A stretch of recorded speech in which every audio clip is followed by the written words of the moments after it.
অপূর্ব সুন্দরী এক নারী এক কৃষকের কাছে গিয়ে বলল, আমি তোমাকে বিবাহ করতে চাই। কৃষক নারীর চেহারা দেখে পাগল হয়ে দেরি না করে কাজী অফিসে গিয়ে বলল, আমাদেরকে বিবাহ দিয়ে দিন। সেই নারীর চেহারা দেখে কাজী সাহেবও পাগল হয়ে গেল। তখন কাজী সাহেব বলল, আরে বেটা কৃষক, তুই তো এই নারীর উপযুক্ত না, এই নারীকে আমি বিবাহ করিব। কাজী সাহেব এবং কৃষকের মধ্যে কিছু সময় এভাবেই ঝগড়া চলছিল।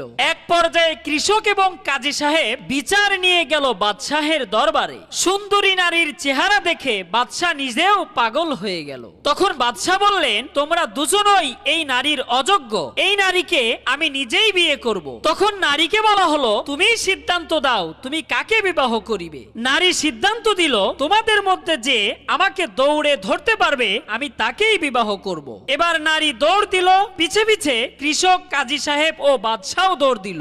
দৌড়াতে দৌড়াতে এক সময় ছটফট